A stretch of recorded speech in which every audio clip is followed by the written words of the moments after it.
Hey, everybody. Welcome to Sundey Setup. I'm so glad you're here.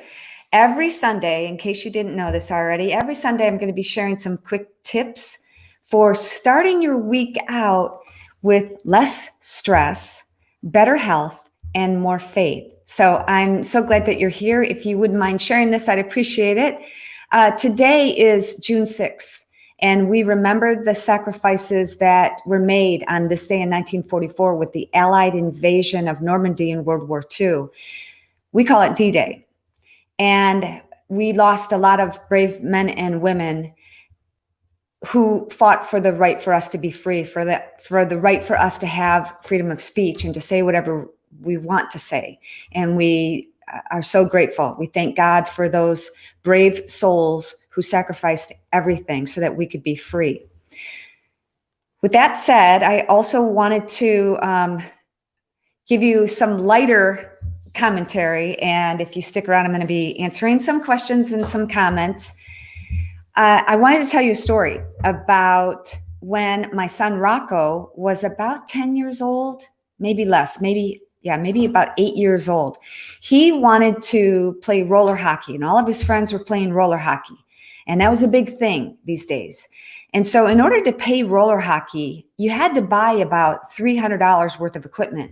And back then, so Rocco's 30 now, back then, $300 is probably $500 to $1,000 at least. I mean, you had to have the helmet, you had to have the gloves, you had to have the stick, you had to have the roller skates.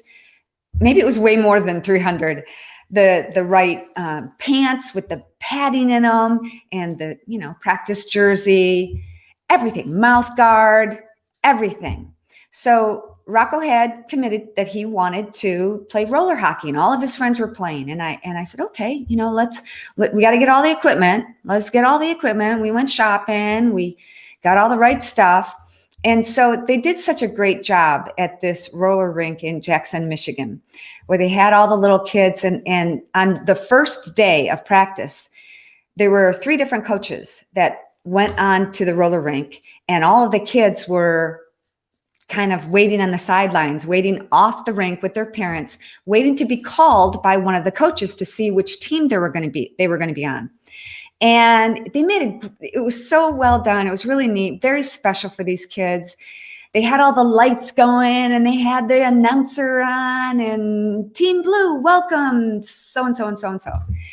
And so when it was time for them to call Rocco, they announced, and Rocco Nugent. And he was standing in front of me and he literally backed out. He backed down. He said, I don't want to do it. I don't want to do it anymore. I changed my mind. And suddenly he got worried. A lot of thoughts were probably going through his mind. This is a big deal for a 10-year-old, 8-year-old kid. A lot of these things. And I wonder if, I got to tell you the finish to that story. So what I did was I picked him up. He kept going, I don't want to do this anymore, Mom. I don't want to do this anymore. And the announcer kept going, and Rocco Nugent, making a big deal. All the lights are going and everything.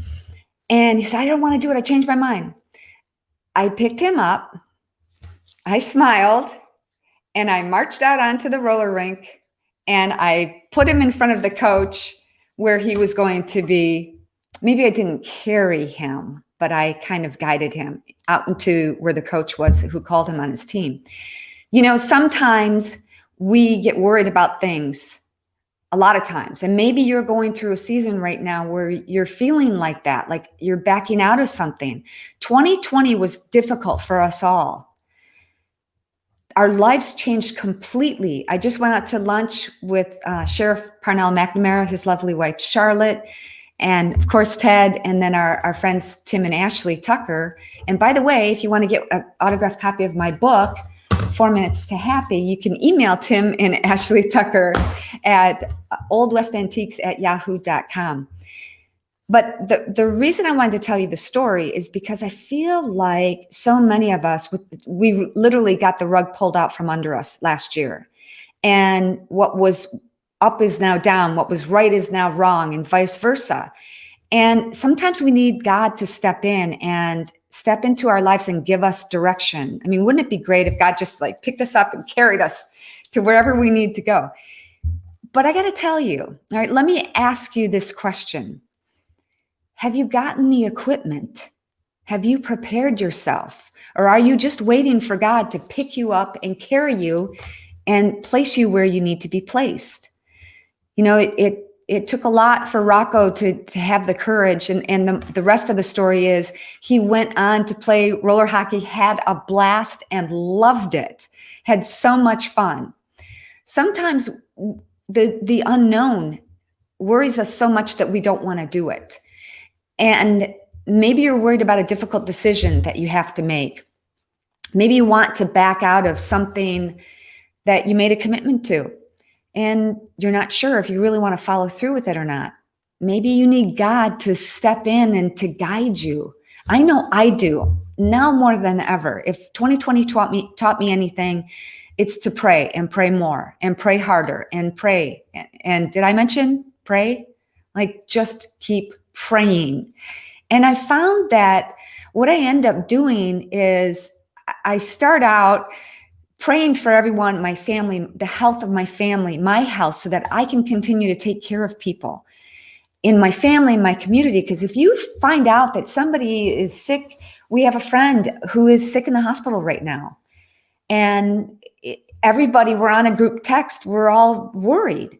So we pray for the health of our loved ones, our family and our friends, our communities, our state, our country, our world. Because if something happens in another country, we're worried too, aren't we? We want to be the first to go and rescue them. But we got to put that equipment on, girlfriend. We got to put on the equipment. We got to get the helmet. We got to get the right gloves. We got to get that hockey stick and the roller skates to get us to where we need to go. And I believe that part of that equipment, what will help us in these times that are uncertain, is to read the Bible. And right now, there's so many opportunities online to do Bible studies and to watch different programs, to watch series like The Chosen. We've got a lot of different opportunities now with Christian music, and it's just amazing. I think this is a time of spiritual revival and renewal.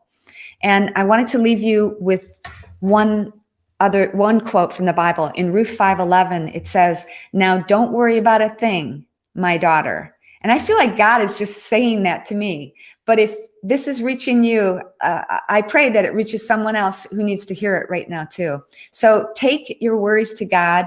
Ask him to be filled with the knowledge of his will for you, to be filled up with the Holy Spirit. But arm yourself with the equipment. Read the Bible. Surround yourself with people who are spirit-filled, and keep praying all day long.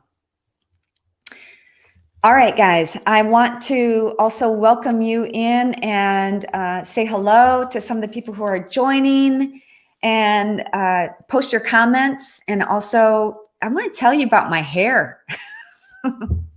I don't really, but I want to kind of give a disclaimer of why it looks like this and not straight, is that I am on a self, what is it called? I'm challenging myself to go for a week with no heat. No blow dryer, no styling tools. And it looked a lot better this morning when I did it. What I'm doing is I get up in the morning, it's a mess. So I kind of lightly mist it, and I put it in those old fashioned pin curls. I used to see my great grandmother do that with her hair. And then it's like, wow, this is okay. But I went out to lunch with Sheriff Parnell McNamara and some friends, and we were outside. It was getting a little humid. So all that to be said, it doesn't matter. I'm good because I'm going to go swimming and it's going to get wet anyway. But I thought it was a great opportunity. Somebody said, I noticed that about my hair. I thought it was a great opportunity to kind of put myself on this path, this challenge to not try less, but get less stressed. And I don't know if you're in that situation, that season in your life where you feel like, we look at Sundays and go, man, I don't know how I'm going to get everything done. I got to do this. I got to do that. I got to do all these things. What if you could walk into this week being less stressed and just take all your cares, your worries to God? All right, I am going to do this. I'm going to put on my glasses so I can read your comments. Oh, I can see. It looks like, okay. So Vicky Moffitt says, I had really good hair in the 80s. I just want to tell you, my hair was like, I had great hair in the 80s. And then when Ted and I got married, 1989, and his daughter Sasha was 16 when Ted and I got married, and she and I were using probably a can of Vec hairspray every day or every couple days. I mean, I could make my hair stand up a couple inches with that Vec spray. It was big, y'all. Someday I'll post a video. I did a video with, I can't remember. It was called, if you Google this, it's a YouTube video called Perfect Gentleman. And Google that or DuckDuckGo, that and my name, Shemaine Nugent. I think they put it under Shemaine. I did this music video. My hair was big. It was a lot shorter, but it was big. Okay. All right. Looking at so many comments. Thank you guys so much for Cindy says she has great hair. Swear off, girl. I have curly hair. Hey, Kelly Finnegan. All right. There's so many comments. Does Uncle Ted approve? I'll tell you what, George, what Uncle Ted says. I told him, look, I found this way to do my hair, and I don't have to struggle with it to straighten it and blow dry it and all that stuff. And he goes, it looks beautiful. I wish you wouldn't do anything. I wish you would do that all the time. So I'm grateful that he's the type of guy that he doesn't, want me to get my hair colored. He doesn't want me to get, a facelift or my eyes done or anything like that. I'm grateful for that. My lips done, all that stuff. So that really, I am appreciative of that. Okay. Yes. Lori Freer, there was a time I spent a lot of money on perms. Yeah, I know. Watching from Ormond Beach. Thank you very much for being here. I'm so grateful, you guys, that you are all here. Hey, Janet McAllister, how are you? Blessings for you. Texas is a great place to live. Yes, it is. It really is. All right, guys, have a great day. Make it a great day. Every Sunday, I'm going to be here preaching and teaching and inspiring you to have a less stressed, happier, healthier, more faith-filled week. So spend a couple minutes with me every Sunday, and I will see you the next time I do a live video. Thank you guys so much. I'm so glad you're here. Have a great week. Bye.